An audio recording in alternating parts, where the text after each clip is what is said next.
Starting us off at number 10 is Prince Philip, Duke of Edinburgh. So as we all know, Prince Philip and Queen Elizabeth have been happily married since 1947. That's nearly 50 years. Like, I don't want to overstep, but I reckon he's pretty attached to her. So if she died, I'm pretty sure Prince Philip would legitimately die of stress. Firstly, the man is already 98, so he's already, just teetering on the edge of expiration. So if you couple his age with losing the love of his life, that's just a very disastrous match, really. I feel like for the longevity of Prince Philip's life, Queen Elizabeth really just has to hang in there and keep it together, because losing her will be pretty bad for the public, but losing Philip too? Nah, can't eat him. We can't have that. Coming in at number 9, world leaders will send in their condolences. As part of the immediate aftermath, world leaders would be quick to send their condolences to the mourning United Kingdom. They'll also want to welcome in the new king, with her eldest son Charles set to take the throne. Many will praise her in their eulogizing, and some country landmarks may even change their colours in condolence.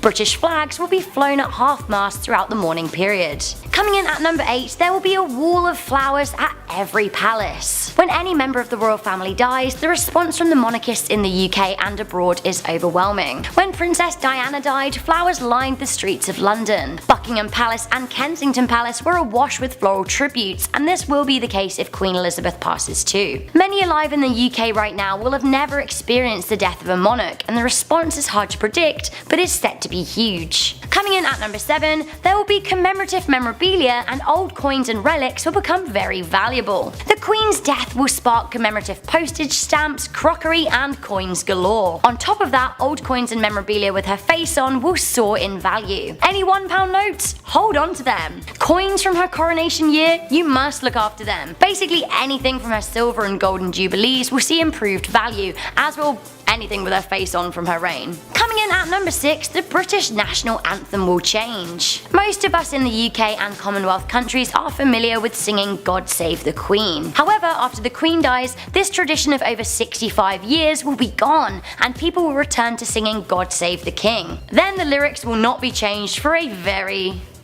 long time. Speaking of the king, coming in at number 5, the new king will tour the world. As it goes, the king will be Prince Charles unless he makes any radical abdication decisions, but that would be unprecedented. Charles will become King Charles III and will immediately tour the UK. Then, after the dust settles, he'll be expected to tour the Commonwealth in order to consolidate his position. The title of monarch to the Commonwealth is not hereditary, so who knows what will happen there. On top of that, he will be expected to meet world leaders such as the United States President and other European leaders. So this brings us to number 4, there will be a shuffle in the lineup of succession. No longer the heir, Charles will become king. The first in line to the throne is William, his eldest son. Then second in line is William's son George. Basically everyone moves up one place. Of course, when George eventually has children of his own, things will shift even more. So a really big one at number 3, the Church of England will be in question. The Queen prides herself on being the head of the Church of England and a keeper of the faith. However, it's unclear if her son Charles, a man who has attracted some scandal in his time, feels the same way. While the royal family publicly attends church, the world is constantly modernising and moving away from religion. Indeed, the modern world is also moving away from the notion of a monarchy. Charles will need to consider his position with the Church of England as carefully as he will need to self-evaluate the role of a king in a modern age. Coming into number 2, Queen Elizabeth will forever be remembered as the longest reigning queen. The Queen of England is already the longest surviving queen in history, living and dead, and it seems unlikely that anyone will ever take this title away from her after her death. Her father died and she became queen when she was just 25 years old, which is very young for a modern monarch. She then lived right on into her 90s. It's unlikely that these circumstances will ever be replicated for a young female. Finally, at number 1, really sadly, but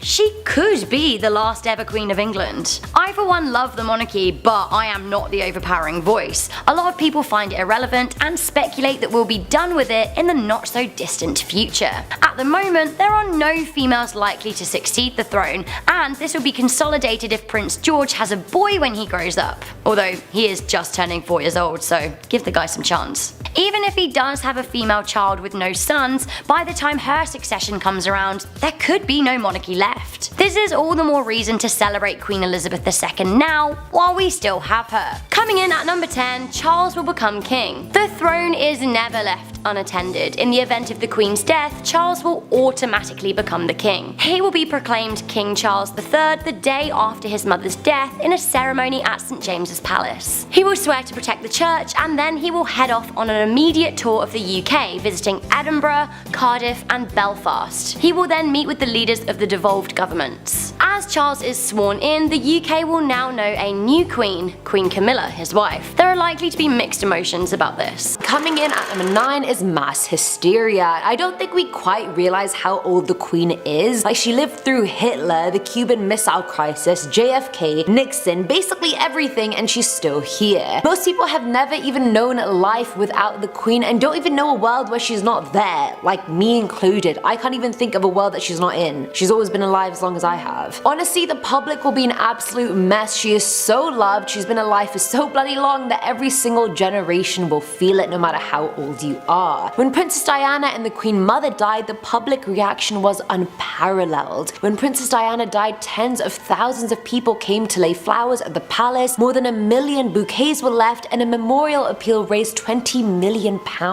People were out there waiting 10 hours or more just to sign the memorial books. So imagine what kind of chaos and mass hysteria would break loose if the Queen died. It won't just be a minute of silence at football games. Her dying is a literal punch to the gut of the nation's psyche.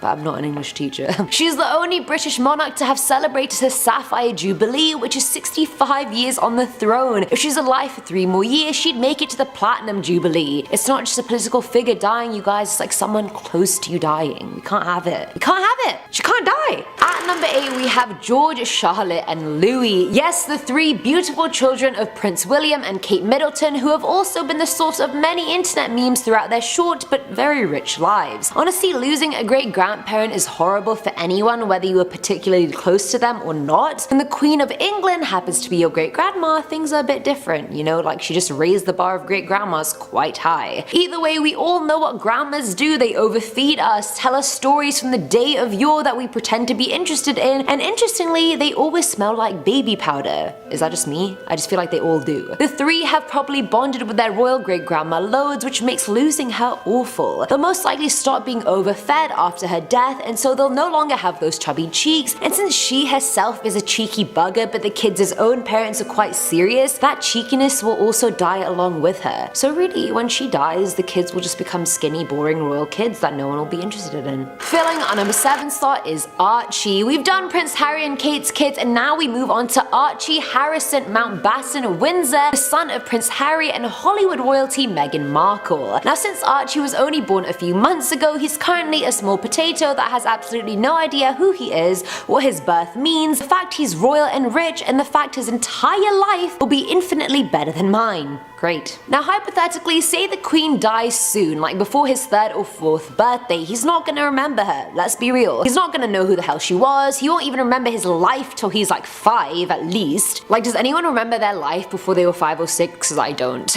I just realized even if she dies before he's 4, I would have known Queen Elizabeth better than him, and I'm not even related to her. But with that will come the bullying. You see, when Archie grows up, he won't be able to flex on all these hoes about his great grandma, because let's face it, he didn't know her. Charlotte, George and Louis will get all the clout for knowing her, being her favorites and whatnot, but where does that leave Archie? Getting bullied by all the other rich kids, that's where. You snooze, you lose, Archie, sorry. Now at number 6 is the economy. Let's face it, when the Queen dies, things are really gonna go up for a while. For at least 2 weeks after she dies, with the whole funeral and new monarch coming to Ascension, Britain will literally stop. They're estimated to lose billions in earnings because banks and the London Stock Exchange will close. The coronation and funeral will obviously become national holidays, which will lose Britain anywhere from 1.2 billion to 6 billion pounds. That is a lot of money, you guys, and since basically every shop will close down for at least a day or two, the country will actually just be at a standstill for a while, and that in and of itself is damn scary. Coming in at number 5 are memes. Honestly, some of the best memes I've seen on the internet right now are of Queen Elizabeth, like the one where she's sitting there in the pink looking all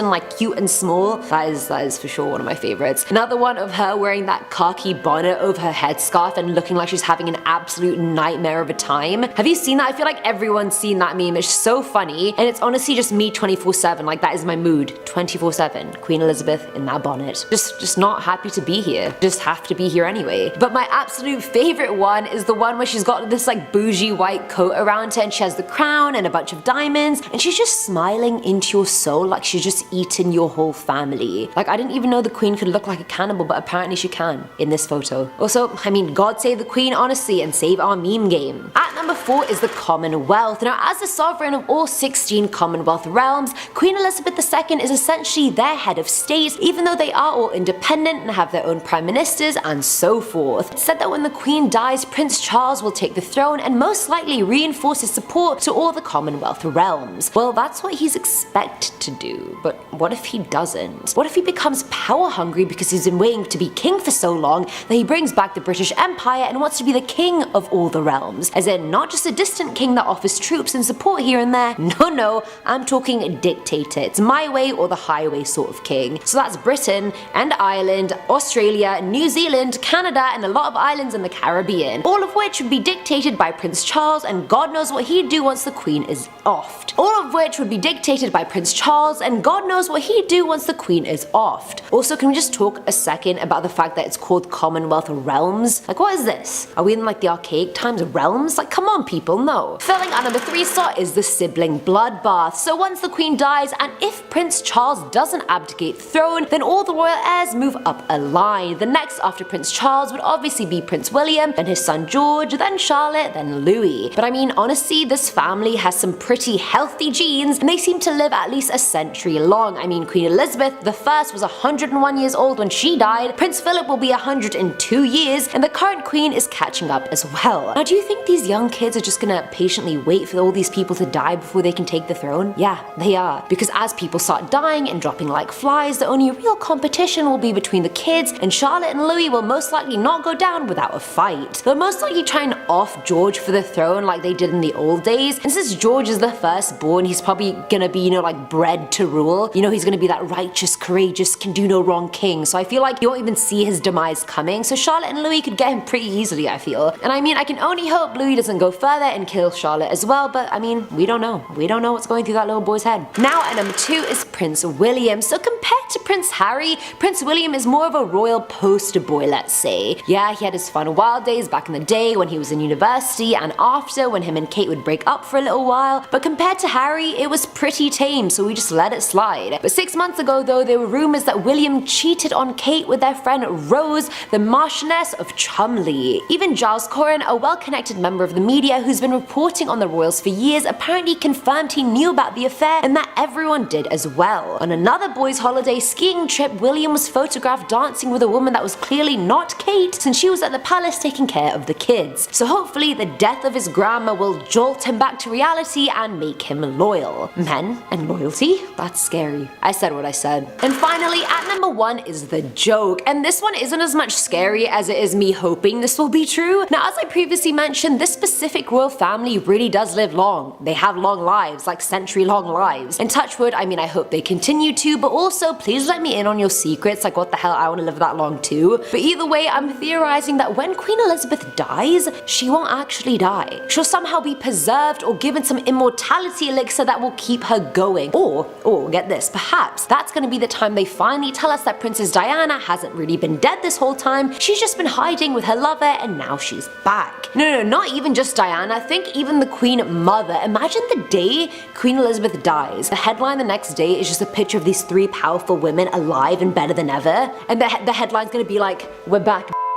Scary, but I'd pay to see it. Coming in at number 10, Abdul Halim of Kedah will become the longest reigning monarch. Currently, Queen Elizabeth II is the longest living and reigning monarch, having been on the throne since 1952, so that's over 65 years. She became the longest surviving after King Rama IX of Thailand passed away in 2016. Following Queen Elizabeth, the second oldest living monarch is Abdul Halim of Kedah, an area in Malaysia. Coming in at number 9, the Prime Minister and the Commonwealth will be informed. Immediately after the Queen's death, the Prime Minister of the UK will be informed. She or he will then inform the 15 governments outside of the UK where the Queen is head of state. Then the 36 other Commonwealth nations for which the Queen is a figurehead will be informed. Commonwealth countries include Australia, Canada and New Zealand. Coming in at number 8, the news will go out to the public. The Queen's death will undoubtedly make global headlines. News is likely to spread pretty fast and will officially come in 2 forms. The royal family's official press, Clarence House, will provide a press release to all news sources. Traditionally, the BBC is the first to hear, although it's unlikely that they will receive such a benefit in modern times. Meanwhile, at Buckingham Palace, a footman dressed in black will put up a black-edged notice on the palace gates. The royal family website will be turned black, and news reporters will also wear black on camera. Of course, all news publications in existence will have their Queen eulogy on file and will have practiced for this exact scenario. It's just good journalism. Radios will change their regular programming, broadcasting services, and more frequent news updates. The BBC, the UK's public broadcaster, will not run any comedy on their main channel, and they will change their scheduling to accommodate breaking news. BBC radios will play only appropriate music, and news will be read every 15 minutes. Coming in at number 7, we have Parliament will be recalled immediately following the death.